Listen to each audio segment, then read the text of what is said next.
Assalamualaikum warahmatullahi wabarakatuh. Perkenalkan, di sini kami kelompok 6 akan menjelaskan tentang teknologi informasi dalam perdagangan melalui jaringan elektronik atau e-commerce dan e-bisnis dari mata kuliah Sistem Informasi Bisnis kelas B Program Studi Agribisnis Universitas Trunojoyo Madura. Sebelumnya, perkenalkan anggota kelompok 6.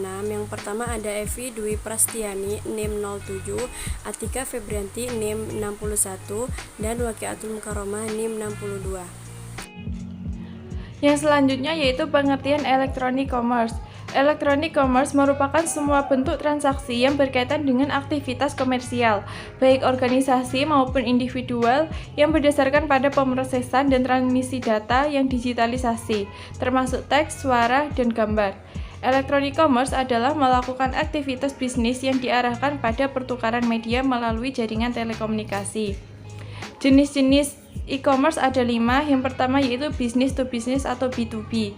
Pada business to business, perusahaan menjual untuk bisnis-bisnis lain. B2B adalah segmen e-commerce yang paling besar. Yang kedua yaitu business to consumer atau B2C.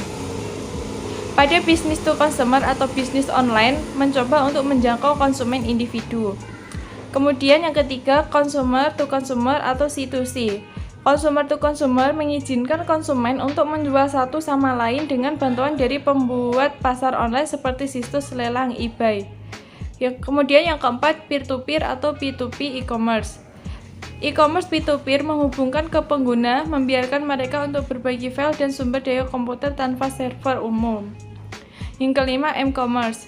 M-commerce menyediakan akses ke seseorang setiap waktu, kapan saja, dan dimanapun yang menggunakan alat tanpa kabel.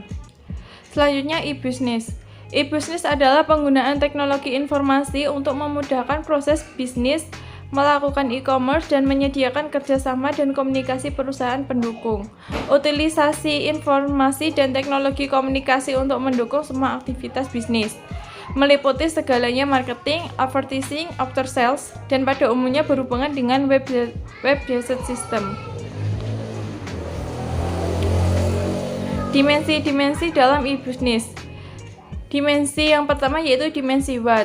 Jika e-commerce hanya memfokuskan diri pada aktivitas atau mekanisme transaksi yang dilakukan secara elektronik atau digital, e-business memiliki wilayah yang jauh lebih luas, termasuk di dalamnya aktivitas relasi antara dua entiti perusahaan, interaksi antara perusahaan dengan pelanggannya, kolaborasi antara perusahaan dengan para mitra bisnisnya, dan pertukaran informasi antara perusahaan dengan para pesaing usahanya, dan lain sebagainya.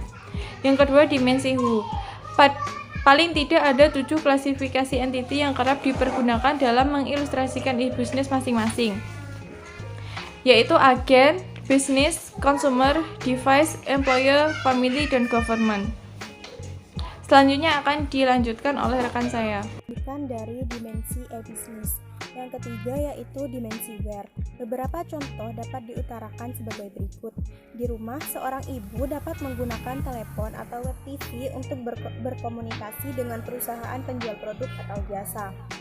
Yang kedua, di kantor seorang karyawan dapat menggunakan perlengkapan komputer atau fax. Yang ketiga, di mobil seorang mahasiswa dapat menggunakan handphone atau PDA-nya. Yang keempat, di lokasi keramaian seperti mall, toko-toko, atau pasar, masyarakat dapat memanfaatkan ATM, warnet, atau kios telekomunikasi atau wartel untuk melakukan hal yang sama. Selanjutnya, dimensi why. Penerapan konsep e-bisnis secara efektif tidak saja menguntungkan perusahaan karena banyaknya komponen biaya tinggi yang dapat dihemat atau cost cutting, tetapi justru memberikan kesempatan perusahaan untuk meningkatkan level pendapatannya atau revenue generation secara langsung maupun tidak langsung. Dengan mengimplementasikan e-bisnis, perusahaan dapat melihat berbagai peluang dan celah bisnis baru yang selama ini belum pernah ditawarkan kepada masyarakat. Faktor-faktor penggerak e-bisnis. Yang pertama, customer expectations. Yang kedua, competitive imperatives. Yang ketiga, deregulations. Dan yang terakhir, teknologi.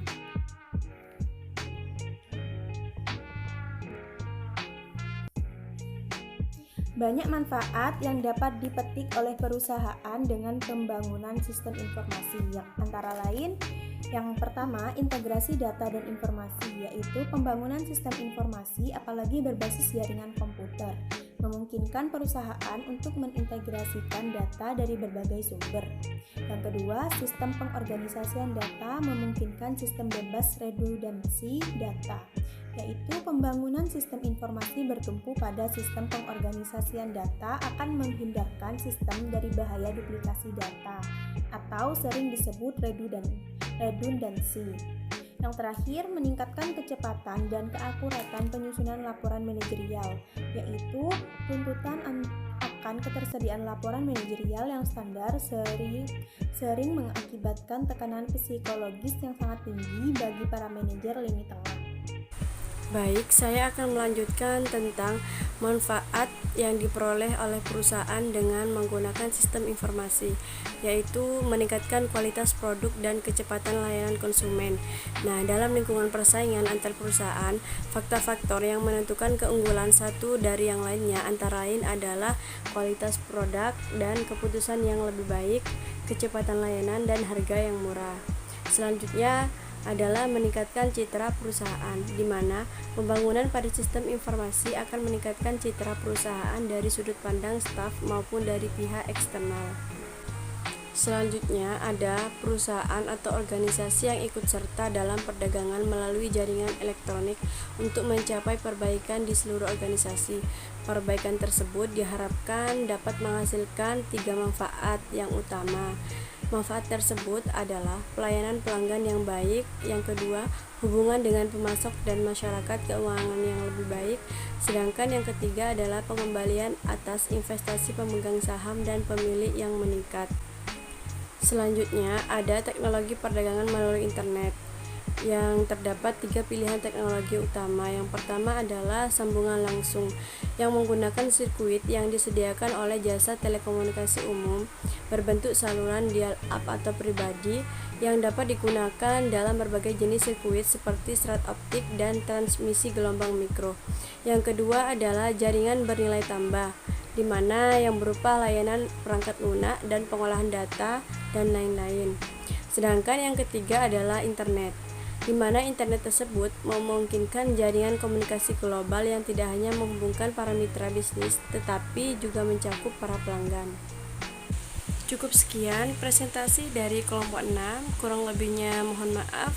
Wassalamualaikum warahmatullahi wabarakatuh.